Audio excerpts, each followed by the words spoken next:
Question काय बघा, American राज्यक्रांतीची कारण राजकीय, आर्थिक आणि वैचारिक घटकांमध्ये विभागून स्पष्ट करा. अमेरिका क्रांतीविषयी क्वेश्चन विचारलेला आहे. पुढचा क्वेश्चन काय बघा, अमेरिका राज्यक्रांतीवरचा क्वेश्चन आहे. ओके, प्रश्न व्यवस्थित वाचा. काय समजलं मला सांगा. प्रश्न आहे, अमेरिकन राज्यक्रांतीची कारण राजकीय, आर्थिक आणि वैचारिक घटकांमध्ये विभागून स्पष्ट करा.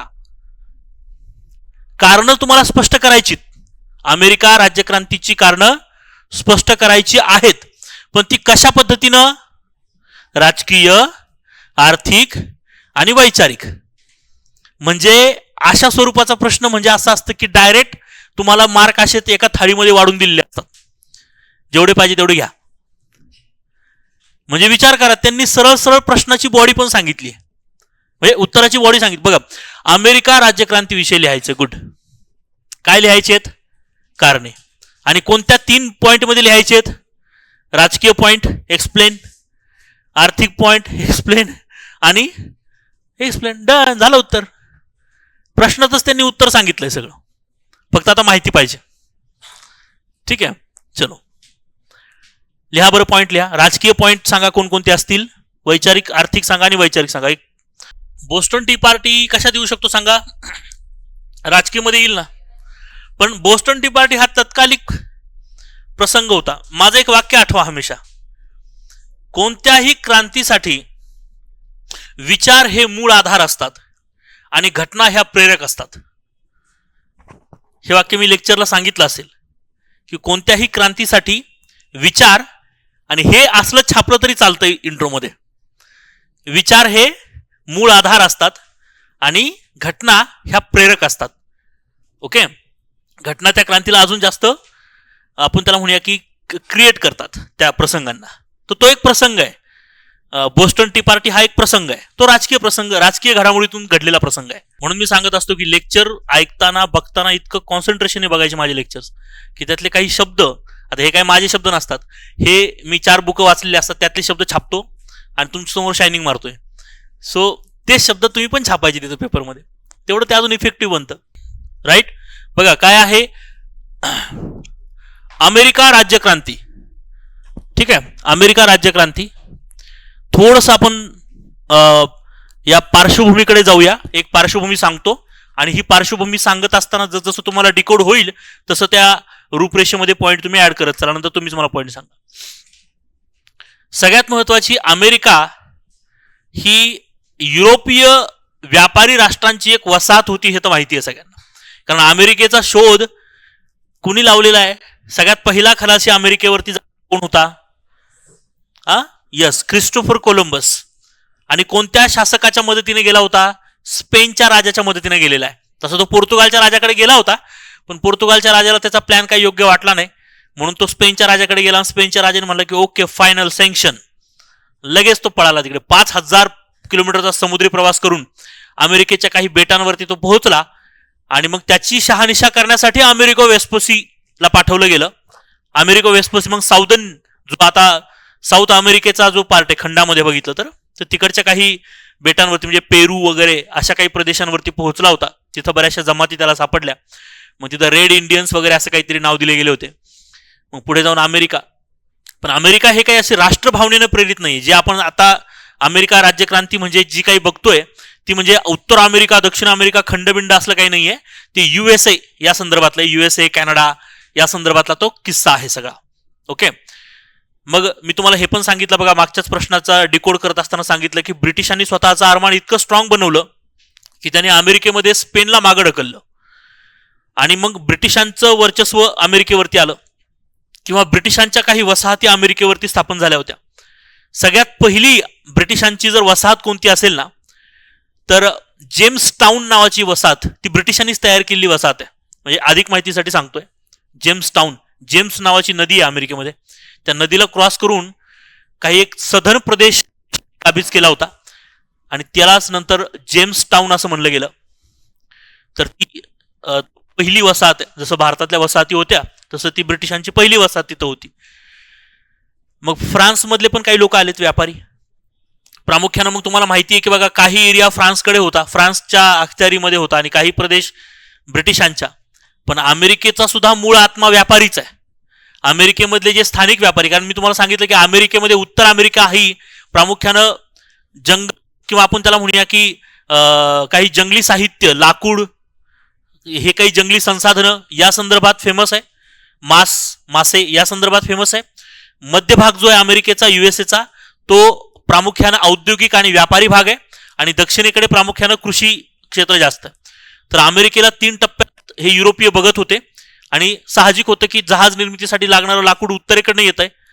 मध्य अमेरिकेमध्ये सगळा एक मार्केट अवेलेबल आहे आणि दक्षिणेकडनं कच्चा माल येतोय. सो साहजिक होतं की अशी वसाहत कोणाला नको आहे. याच्यामुळेच मग बघा तुम्ही कर्नाटक, मॉडर्न इंडियन हिस्ट्रीमध्ये कर्नाटक युद्ध वाचताय तुम्ही. मग कर्नाटक युद्धामध्ये सप्तवार्षिक युद्धाची संकल्पना येते, बरोबर की नाही. मग ह्या सप्तवार्षिक युद्धामध्ये बघा आपण वाचलं की फ्रान्स आणि ब्रिटन एकमेकांच्या विरोधात फक्त भारतात नव्हे तर अमेरिका ही वसाहत काबीज करण्यासाठी किंवा अमेरिकेमध्ये वसाहती काबीज करण्यासाठी आणि ऑस्ट्रियाच्या गादीवर कोण बसावा यासाठी पण फाईट करत होते. ते ऑप्शनलच्या लेक्चरमध्ये अजून काही जास्त डिटेल सांगितलंय मी त्याच्यामध्ये, पण जीएसच्या बाबतीत एवढंच माहिती असणं आवश्यक आहे. म्हणून बघा की जे सप्तवार्षिक युद्ध सुरू झालं होतं ब्रिटन वर्सेस फ्रान्स, यामध्ये ब्रिटिशांना कोणी सपोर्ट केलाय माहितीये? अमेरिकन व्यापाऱ्यांनी सपोर्ट केला. कारण ब्रिटिशांची काही व्यवस्था चांगली होती, तुलनेनं फ्रान्सची व्यवस्था जरा खराब होती. फ्रान्सचा कार्यक्रम बाजूला केला आणि अमेरिकेच्या बऱ्यापैकी वसाहतींवर आता ब्रिटिशांचं नियंत्रण आलं आणि मग अशा वेळेस ब्रिटिशांनी मनमानी कारभार करायला सुरुवात केली. म्हणजे कंपनी वाईट होती अशातला भाग नाहीये, कंपनीवर काही निर्बंध होते हे समजून घ्या पहिले. ओके, जसं की सपोज कंपनीला सगळ्यात मोठा कोण आहे माहितीये? ब्रिटिशांचा राजा. आणि तो काय म्हणतोय की तुम्ही तिकडे काय करताय हे आम्हाला नका सांगू, आम्हाला पाहिजे प्रॉफिट. हे तर पार्श्वभूमी माहिती आहे तुम्हाला. साहजिक आहे की युद्धाचा खर्च भरून काढण्यासाठी अमेरिकेसारख्या वसाहतीवरती अतिरिक्त टॅक्सेस लावले गेले, आपल्या वस्तू जास्तीत जास्त महाग खपाव्या असे प्रयत्न केले गेलेत. याच्यामुळे अमेरिकन व्यापाऱ्यांचं नुकसान होऊ लागलं, म्हणून अमेरिकन व्यापाऱ्यांनी विरोध केला. कंपनीला काय हा विरोध कळत नव्हता का? कळत होता, पण कंपनीकडे पर्याय नव्हता आणि ह्यातूनच अमेरिका क्रांती घडलेली आहे. ही पार्श्वभूमी हमेशा लक्षात घ्या. चला आता मला तुम्ही सांगा की राजकीय कारण कोणकोणती असणार आहेत. संसदेमध्ये म्हणण्याऐवजी 2 पद्धतीने म्हणा. बघा ब्रिटिशांनी काय केलं होतं, जसं भारतामध्ये बघा की भारतात खूप उशिरा केलं होतं की स्थानिक परिषदा स्थापन केल्या होत्या बघा भारतामध्ये, ते खूप नंतर केलं त्या. तसं अमेरिकेमध्ये सुरुवातीला स्थानिक परिषदा स्थापन केल्यात ज्याच्यामध्ये अमेरिकन व्यापाऱ्यांना तिथं स्थान दिलंय आणि या स्थानिक परिषदेचा जो लीडर आहे तो गव्हर्नर आहे तिथला, तो ब्रिटिश आहे आणि ब्रिटिशांच्या गव्हर्नर मंडळ आहे. म्हणजे सगळे निर्णय त्या कार्यकारी मंडळातून आणि गव्हर्नर घेईल. स्थानिक परिषदांना फक्त त्या प्रक्रियेमध्ये सामील केलं गेलंय, त्यांच्या मतांचा नाहीये किंवा त्यांना मताधिकार नाहीये. आणि हे ज्यावेळेस सप्तवार्षिक युद्धानंतर ब्रिटन ज्यावेळेस खूप मोठ्या संख्येनं अन्याय करू लागलं, हे अमेरिकनला समजायला लागलं. अशा वेळेस अमेरिकन म्हटले की चला, जर का ब्रिटन पार्लमेंट कायदा करत असेल अमेरिका वसाहतीसाठी, तर मग आम्हाला त्या ब्रिटनच्या पार्लमेंटमध्ये राजकीय होय. तर राजकीय कारणांमध्ये आपण असं म्हणू शकतो, जी तुम्ही म्हटलात की संसदेमध्ये अमेरिकनने प्रतिनिधित्व मागितलं होतं, ते देऊ शकत नव्हते, साहजिक आहे. तर आपण म्हणूया की राजकीय प्रतिनिधित्वाचा अभाव होता. तो प्रामुख्यानं तुम्ही 2 अँगलने लिहा. पहिलं म्हणजे स्थानिक परिषदांमध्ये अमेरिकन व्यापाऱ्यांना मताधिकार नव्हता आणि दुसरं म्हणजे सप्तवार्षिक युद्धानंतर अमेरिका वसाहतीसाठी ब्रिटिश संसद कायदा करू लागली. अशा संसदेमध्ये अमेरिकन बुद्धिजीवींनी राजकीय प्रतिनिधित्व मागितले असता ते देणे ब्रिटिशांना शक्य नव्हते. अशा भाषेत तिथं मांडणी करायची. ओके, म्हणजे ते कन्व्हिन्सिंग राहील. बघा, अमेरिकन वसाहतींना ब्रिटिश संसदेमध्ये प्रतिनिधित्व नव्हते, त्यांच्या संमतीशिवाय कायदे व कर लादले गेले होते. यामुळे ब्रिटिश घटनात्मक परंपरेला विरोधी होते असं म्हणू शकतो. दुसरं आहे की ब्रिटिश अधिकाऱ्यांचे मनमानी शासन. साहजिक होतं, सप्तवार्षिक युद्धाने जो खर्च झालाय तो खर्च जर भरून काढायचा असेल तर मनमानी कायदे लावणं पर्यायानं गरजेचं होतं. आणि म्हणून बघा ब्रिटिश अधिकाऱ्यांनी म्हणजे बघा राज्यपालांनी वसाहतीच्या सभांचा भंग केला होता. म्हणजे ज्या स्थानिक परिषदा आहेत या स्थानिक परिषदेचं महत्व काय केलं होतं, कमी केलं होतं. राज्यपाल म्हणजे कोण? गव्हर्नर. तुम्ही गव्हर्नरच लिहा, राज्यपाल नका, गव्हर्नर म्हणायचं. गव्हर्नरनी काय केलं होतं, स्थानिक परिषदा ज्या आहेत, व्यापाऱ्यांच्या परिषदा, त्यांचा पूर्णपणे भंग केला होता. ओके, आणि साहजिक होतं की अमेरिकन वसाहतींच्या स्वशासनामध्ये हस्तक्षेप करायला सुरुवात केली होती. ओके, हे तुम्ही या ठिकाणी सांगायला हरकत नाहीये. त्यामुळे अमेरिकेच्या काही जी त्यांची इकडची जी लोकशाही व्यवस्था आहे त्या व्यवस्थेला धक्का लागल्यासारखं झालं होतं. 1763 नंतर साम्राज्यवादी केंद्रीकरण. बघा, थोडक्यात सप्तवार्षिक युद्धानंतर ब्रिटनने वसाहतींवर नियंत्रण वाढवलं होतं. 1763च्या जाहीरनाम्यानं पश्चिमेकडील विस्तार रोखण्यात आला होता. म्हणजे थोडक्यात सांगायचं तर असं की बऱ्याचशा अमेरिकेमधले जे बंदर आहेत या बंदरांवरती ब्रिटिशांच्या जहाजी येतील असा कायदा केला गेला होता. या बंदरावरती वस्तूंच्या किमती फक्त आणि फक्त ब्रिटिश व्यापारीच ठरवेल हे पण केलं गेलं होतं. या जाहीरनाम्यामध्ये अशा गोष्टी होत्या. परिणामी अमेरिकनला हे त्यांच्या स्वातंत्र्यावरती एक मोठी गदा वाटली, हे पण तुम्ही या ठिकाणी मेन्शन करायला हरकत नाहीये. ओके, ब्रिटिशांचं बघा अजून काय आहे की अन्यायकारक कर प्रणाली. बघा, आता जर आपण आर्थिक धोरणांमध्ये बघाल तर अन्यायकारक कर प्रणाली इथं येऊ शकते. अन्यायकारक कर प्रणाली कशा पद्धतीने असेल सांगा बरं. बघा, आर्थिक मध्ये कोणकोणते कारण आहेत. पहिलं तर टॅक्स, आणि हा टॅक्स मनमानी घेतला गेलाय. फॉर एक्झाम्पल सांगायचं, जलवाहतूक कायदे, ओके, ज्याच्यातून बंदरांवरती नियंत्रण मिळवलं. दुसरी महत्वाची गोष्ट वस्तूंच्या किमती ठरवणे.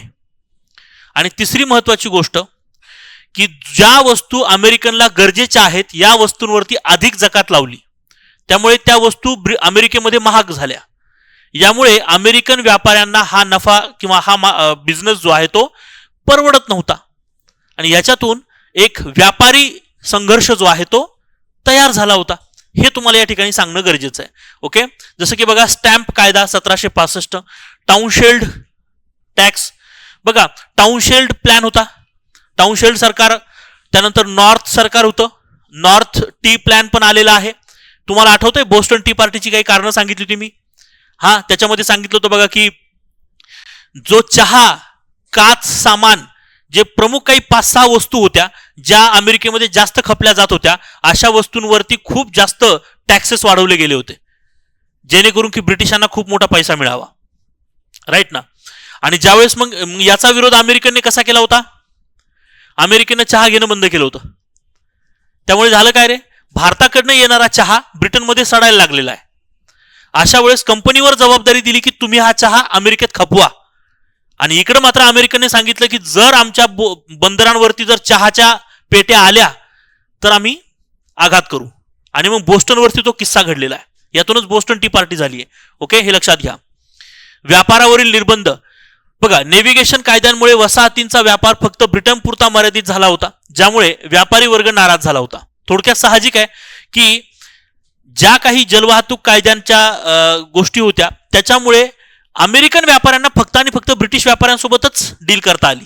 इतर जे युरोपीय व्यापारी आहेत त्यांना अमेरिकेमध्ये बॅन केलं गेलं. म्हणजे थोडक्यात काय झालं रे, अमेरिका ही ब्रिटिशांची काय बनली, वसाहत बनली. त्यामुळे साहजिक होतं की अमेरिकन व्यापाऱ्यांना हा ट्रेड परवडणारा नव्हता, हे तुम्ही सांगायला हरकत नाहीये. परिणामी बोस्टन टी पार्टी घडली 1773 मध्ये. वैचारिक कारण. वैचारिक कारण काय काय असतील, काय काय सांगितले होते बघा. प्रबोधन काळाचा प्रभाव. एक्झाम्पल, एक पुस्तक सांगितलं होतं ज्या पुस्तकामुळे क्रांती घडली. Common sense. कोणाचं पुस्तक आहे, थॉमस पेन यांचं एक पुस्तक या काळामध्ये प्रकाशित झालं होतं. लक्षात घ्या, साधारणतः 1775-76 मध्ये हे सगळं प्रकार सुरू झालेलं आहे. थॉमस पेन यांच्या या पुस्तकानं खऱ्या अर्थानं अमेरिकन राष्ट्रवादी भावना ज्या आहेत त्या भडकवल्या. हालाकी थॉमस पेन हे ब्रिटिश लेखक आहेत बरं का. या बदल्यात ब्रिटिशांनी थॉमस पेन यांना कैदही केलं आणि कुठे तडीपार केलं होतं, यस, फ्रान्सला तडीपार केलं, हे पण आपण सांगू शकतो. डन. बरं, आता अजून एक आहे की पेन्सिल्व्हेनिया सारखी विद्यापीठ, हार्वर्ड सारखी विद्यापीठ तयार झाली होती. हार्वर्ड, पेन्सिल्व्हेनिया अशा वेगवेगळ्या ठिकाणी शैक्षणिक संस्था आणि कॉलेजेस सुरू झाले होते. याच्यामध्ये अमेरिकन सद्य परिस्थितीवरती एक मोठा राष्ट्रवाद तयार झाला होता, हे पण सांगायला हरकत नाहीये. साधारणतः हे पण म्हणू शकता की 1780 पर्यंत अमेरिकेमध्ये वेगवेगळ्या प्रकारे काही क्रांतिकारी संघटना आणि जवळपास 25 पेक्षा जास्त वर्तमानपत्रांची निर्मिती झालेली आहे। या अशा वर्तमानपत्र आणि क्रांतिकारी संघटनेने अमेरिकन राष्ट्रवाद अधिक जास्त मोठा केला होता। येते लक्षात? ठीक आहे। तर दुसरीकडे सप्तवार्षिक युद्धाचा खर्च काढण्याच्या प्रयत्नामध्ये ब्रिटिश कंपनी असंवेदनशील वर्तवणूक करत होती आणि हेच या क्रांतीचं काय बनलं, कारण बनलं होतं, हे लक्षात घेणं गरजेचं आहे। जॉन लॉक यांच्या नैसर्गिक हक्काच्या संकल्पनेनं राष्ट्रवाद जो आहे तो भडकलेला होता, असं सुद्धा लक्षात ठेवा। ठीक आहे। लोकांच्या संकल्पना, सत्ता जनतेतून उत्पन्न होते की ही कल्पना राजेशाही सत्तेला आव्हान देणारी होती। थोडक्यात असं की ह्या सगळ्या विचारवंतांनी एक प्रकारची लोकशाही व्यवस्था स्थापन करण्याकडे कल घेतला होता। त्यांचं म्हणणं हे होतं की कोणतंही राष्ट्र, जसं की या ठिकाणी बघा एक खूप छान सेंटेन्स आहे जॉन लॉक यांचं, ते म्हणतात की एक तर मला स्वातंत्र्य द्या, नाहीतर मला मृत्यू द्या, पारतंत्र्यात जगायचं नाही, कारण तसा अधिकार कोणालाही नाहीये। प्रत्येक व्यक्तीला स्वातंत्र्यामध्ये जगण्याचा अधिकार आहे। या विचारांनी अमेरिकेमध्ये लोकशाही व्यवस्थेचा पाया रचला, समजतंय? आणि म्हणून खऱ्या अर्थानं एका राज्य करणाऱ्या व्यवस्थेच्या विरोधात अमेरिकननं हा उठाव क्रिएट केला होता, हे लिहू शकता। अमेरिकन राष्ट्रभावनेचा विकास झाला होता। क्रांतिकारी साहित्य जसं की थॉमस पेन यांचं कॉमन सेन्स हे लिखाण हे पण सांगू शकता आणि मग बाकी तुम्ही कंक्लूड करू शकता त्याला। सो राजकीय मध्ये 2-3 पॉईंट येतील, आर्थिक मध्ये 3-1 पॉईंट येतील आणि वैचारिक मध्ये काही पॉईंट्स येतील। ओके, बस। आणि त्याच्यानंतर काय करायचं, त्याचा एंड करायचा आणि सांगायचं की वरील संदर्भावरून आपण म्हणू शकतो की अमेरिकेमध्ये घडलेली ही क्रांती ही फक्त व्यापारी युद्ध किंवा व्यापारी लढा नव्हता, ओके, किंवा ही फक्त सामाजिक आणि आर्थिक लढाई नव्हती, तर ही सामाजिक, आर्थिक, राजकीय आणि लोकशाहीसाठी निर्माण केलेली एक उठाव किंवा लढाई होती, असं आपण म्हणू शकतो। अमेरिका राज्यक्रांतीनं जगामध्ये लोकशाही व्यवस्थेचा पाया रचला, हे स्टेटमेंट करून आपण निष्कर्ष देऊ शकतो। क्लिअर इथपर्यंत सगळ्यांना? ओके, ठीक आहे। अमेरिका क्रांतीविषयी बऱ्याच विद्यार्थ्यांना लिहिता येत नाही, हे मला पक्क माहिती आहे, कारण त्यांना हेच लक्षात येत नाही की अमेरिका क्रांतीचे किती डायव्हर्जन्स आहेत। ते फक्त पॉलिटिकली विचार करतात, मग वैचारिक विचार करतच नाहीत। लक्षात? फ्रान्स क्रांती सोपी आहे, अमेरिका क्रांती, बरं, अमेरिका क्रांती ही जगातली पहिली क्रांती मानली जाते, ज्या क्रांतीनं एक राजकीय क्रांती मानली जाते, ज्या क्रांतीनं पुढे फ्रान्स क्रांतीला पण प्रेरणा दिलेली आहे, येते लक्षात ना? आणि जगातील तमाम क्रांतींना प्रेरित करते ही अमेरिका क्रांती। अशा स्वरूपात सुद्धा तुम्ही याला एंड करायला हरकत नाही।